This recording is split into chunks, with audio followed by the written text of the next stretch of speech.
मैं शब्द बोलूंगा। वतन के नाम पर बोला गया हर लफ्ज महान है। वतन ही मेरी गीता बाइबल, वतन ही मेरा कुरान है। वतन है मेरा काबा काशी, वतन ही मेरा ईमान है। वतन वो हिंदुस्तान है, वतन वो हिंदुस्तान है। हिंदुस्तान की संस्कृति यहाँ पर मातृ देवो भव, पितृ देवो भव, आचार्य देवो भव, उससे भी बढ़कर अतिथि देवो भव। यहाँ की संस्कृति में लोग चींटियों को आटा डालते हैं, पंछियों को दाना डालते हैं। यहाँ पे हर जीव के ऊपर जो है प्यार करना सिखाया गया है। हिंदुस्तान को ही हम भारत माता कहते हैं। दुनिया में कोई भी ऐसा देश नहीं है जिसको माता कहा जाता है।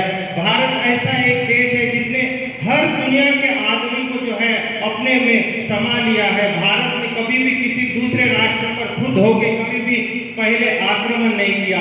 सदियों से अगर देखा जाए तो भारत इस शब्द का अर्थ यहाँ पे सरदार पटेल, डॉक्टर आंबेडकर, महात्मा गांधी, कई भगत सिंह, राजगुरु, कई महान शख्सियत पैदा हुए जिन्होंने इस हिंदुस्तान को जो है एक इतना अपना अमूल्य योगदान दिया, जिसने पूरे दुनिया में भारत का जो है नाम किया। भारत के इतिहास में इन क्रांतिकारियों का जो भी यहाँ पर महान पुरुष है, उनका जो योगदान है, उनके योगदान के उपलक्ष्य में हम 15 अगस्त जो है हर साल मनाते हैं। जैसे कि अगर हम देखते हैं अंग्रेज यहाँ पर आए, अंग्रेजों ने आने के बाद यहाँ पे जब प्लासी की लड़ाई से जो उनका जो है यहाँ पर शासन शुरू हुआ, उसके बाद 1857 में जो मंगल पांडे के समय में यहाँ पे एक बहुत बड़ा रिवॉल्यूशन हुआ था। उसके बाद जो यहाँ पे क्रांतिकारी हुए, भगत सिंह, राजगुरु, सुखदेव, चंद्रशेखर आजाद, उन्होंने कई प्रकार की क्रांतिकारी संगठनाएं यहाँ पर स्थापन की।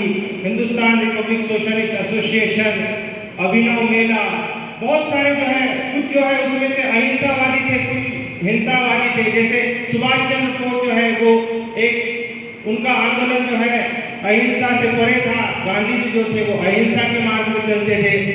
सरदार पटेल, उन्होंने जो है, मैं दो लोगों के बारे में यहाँ ज्यादा बोलना चाहूँगा, महात्मा गांधी और सरदार पटेल।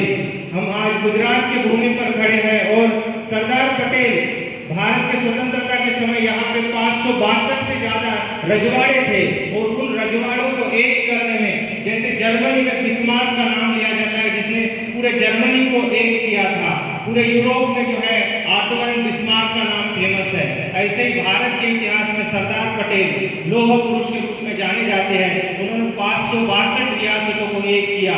और महात्मा गांधी जिन्होंने जो है भारत को सत्याग्रह का एक नया अस्त्र दिया। उनकी आपको मैं 15 अगस्त के दिन यही कहना चाहूँगा कि ये जो क्रांतिकारक हुए उनकी जो है किताबें पढ़ो, महात्मा गांधी की किताबें पढ़ो। जो उनका माय एक्सपेरिमेंट विद ट्रूथ हो गया, हिंद स्वराज हो गया, सुभाष चंद्र बोस का द इंडियन स्ट्रगल हो गया, भगत सिंह की किताबें, चंद्रशेखर आजाद की किताबें, उनसे जो है आपको क्रांतिकारों के बारे में पता चलेगा। महात्मा गांधी ने एक नमक से जो है इतना बड़ा आंदोलन खड़ा कर दिया जिसने इस देश को झंझोर दिया था। तो ये क्रांतिकारक है या जो भी महान पुरुष है, इनका जो है हमारे स्वतंत्रता में बहुत बड़ा योगदान रहा। और उनमें एक बात ये थी कि उन्होंने जो है कभी भी जो है एकता के सूत्र से जो है काम लिया। जैसे मैं आपको एक एग्जांपल देना चाहूँगा, जैसे इतिहास को जब भी आप पढ़ते हो तो उसको जो है पढ़ते वक्त विवेक के आधार पर जो है उसको बहुत ही सही तरीके से पढ़ना पड़ेगा आपको। तो जैसे कि भारत जब स्वतंत्र हुआ तो गांधी जी ने एक जो है सभा बुलाई थी, और गांधी जी ने जो सभा बुलाई थी उस सभा में महात्मा गांधी थे और कांग्रेस वर्किंग कमेटी के सदस्य थे। उसमें सरदार पटेल भी बैठे थे और पंडित नेहरू भी बैठे थे। और उसमें जो वोटिंग हुआ था, उस वोटिंग में सरदार पटेल प्राइम मिनिस्टर बने, इसके बारे में सबसे ज्यादा वोट पड़े थे।